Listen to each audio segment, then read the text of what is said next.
দিল্লি নাকি দুবাই, কোথায় যাচ্ছেন মুস্তাফিজুর রহমান? অবশেষে তিনি দুবাই গিয়েছেন সংযুক্ত আরব আমিরাতের বিপক্ষে খেলার জন্য, যেখানে অলরেডি আইপিএল এ তিনি দল পেয়েছেন।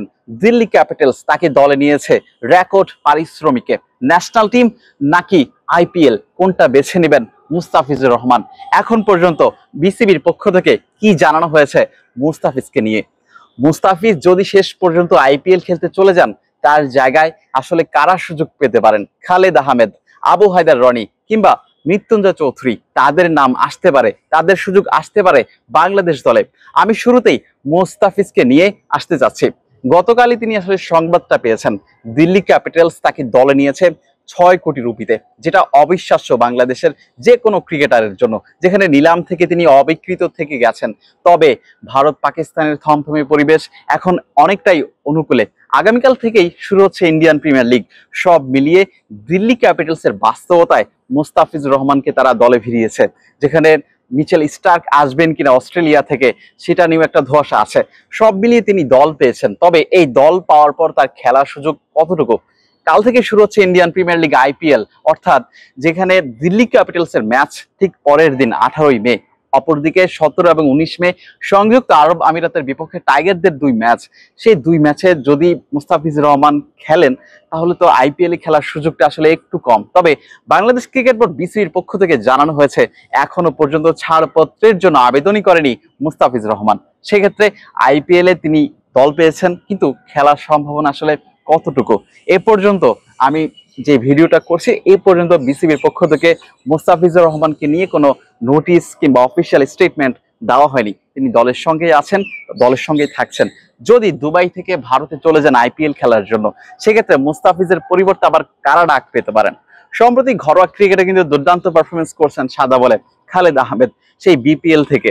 এখন পর্যন্ত এই দলের সিরিজেও তিনি দুর্দান্ত পারফরমেন্স করেছেন। লাল বলের সিরিজ খেলছেন নিউজিল্যান্ড এ দলের বিপক্ষে সিলেটে। অপরদিকে আরো 2টা নাম আসতে পারে, আবু হায়দার রনি, মৃত্যুঞ্জয় চৌধুরী। কারণ মুস্তাফিজুর রহমান একজন বামহাতি বলার। যেহেতু 2026 টি-20 বিশ্বকাপের কথা মাথায় রেখে বাংলাদেশ দল এখন থেকে প্রস্তুতি শুরু করে দিয়েছে।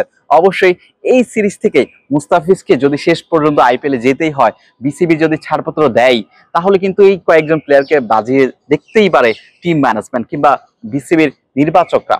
সেক্ষেত্রে আমি যেটা আসলে বলেছি, যদি শেষ পর্যন্ত মোস্তাফিজকে ছাড় দিতেই হয় বা ছেড়ে যেতেই হয় এই ন্যাশনাল টিম, সেক্ষেত্রে আবু হায়দার রনি কিংবা মৃত্যুঞ্জয় চৌধুরী, খালেদ আহমেদের মধ্যে যে কোনো একজনকে তারা আসলে দল নিতেই পারেন। তার কারণ খালেদ আহমেদ গত বিপিএল এ 14 ম্যাচে 20 উইকেট পেয়েছেন। রানার আপ চিটাগং কিংসের পক্ষ থেকে তিনি 8.47 ইকোনমিতে দুর্দান্ত বোলিং করেছেন। অর্থাৎ সাদা বলে টি-20তে এখনো অভিষেক হয়নি, 2টা ওডিআই ম্যাচ খেলেছেন। তবে সাম্প্রতিক সময়ে খালেদ আহমেদ তার অ্যাকুরেসি এবং 22 গজে সেটা প্রমাণ রেখেছেন।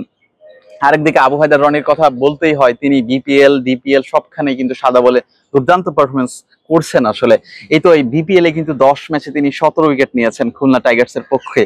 এবং আবু হায়দার রনি কিন্তু ন্যাশনাল টিমেও খেলেছেন। আমরা দেখেছি কয়েকদিন আগে এখানে ক্যাম্প হয়েছে, সেখানে দলের সঙ্গে তারা ছিলেন। সাইফুদ্দিন, আবু হায়দার রনিরা কিন্তু ছিলেন, মৃত্যুঞ্জয় চৌধুরীরা ছিলেন। সেক্ষেত্রে বামহাতি অপশনের কথা যদি আপনি চিন্তা করেন, 26 বিশ্বকাপের মাথায় রাখেন, সেক্ষেত্রে বাংলাদেশ দল কিন্তু এখন থেকে একটা পরীক্ষা চালাতেই পারে। তবে এই ইউএই সিরিজ দিয়ে কিন্তু সেই পরীক্ষার মিশনটা শুরু হতে পারে। আবু হায়দার রনি, যেক্ষেত্রে ডিপিএলও কিন্তু তিনি দুর্দান্ত পারফরমেন্স করেছেন, মোহামেডান স্পোর্টিং ক্লাবের হয়ে 10-এর উপরই ম্যাচ খেলেছেন। আসলে সব মিলিয়ে মৃত্যুঞ্জয় চৌধুরীর কথা বলতে হয়, তিনি তার রিদমটা ব্যাক পেয়েছেন। একটা ওডিআই ম্যাচ খেলেছেন আয়ারল্যান্ডের বিপক্ষে, এবং একটা এশিয়ান গেমস একটা টি-20 ম্যাচ আছে তার নামের পাশে। এই যে সাম্প্রতিক সময় যারা পারফরমেন্স করছেন, সেক্ষেত্রে কিন্তু মুস্তাফিজুর রহমানের বিকল্প হলেও হতে পারেন। ক্রিকেট বোর্ড কিংবা নির্বাচকরা তাদের দিকে নজর দিতেও পারেন। সেক্ষেত্রে অবশ্যই আসলে এটা বিসিবির একটা পরিকল্পনা আছে, টিম ম্যানেজমেন্টের একটা পরিকল্পনা আছে, কারা আসলে পাইপলাইনে আছেন বা তাদেরকে নিয়ে কি পরিকল্পনা করছেন। তবে মৃত্যুঞ্জয় চৌধুরী, আবু হায়দার রনি কিংবা খালেদ আহমেদরা কিন্তু পিছিয়ে নেই। তারা আসলে অবশ্যই সাদা বলে পারফরমেন্স করছেন লাস্ট কয়েকটা সিজন ধরে। সেক্ষেত্রে ধারাবাহিকতার পুরস্কার তারা পাচ্ছেন, উইকেট পাচ্ছেন, বোলারদের নাবিশ্বাস করে তুলছেন 22 গজে। সব মিলিয়ে এই যখন পরিস্থিতি, আসলে বিসিবির পক্ষ থেকে কি সিদ্ধান্ত আসে? মুস্তাফিজুর রহমান শেষ পর্যন্ত আইপিএল খেলতে পারেন কিনা, নাকি মুস্তাফিজের জায়গায় যে কোনো কাউকেই দেখা যেতে পারে? মিরপুর হোম অফ ক্রিকেট থেকে বিলাল হোসেন শিমুল, ক্রিকেট 97।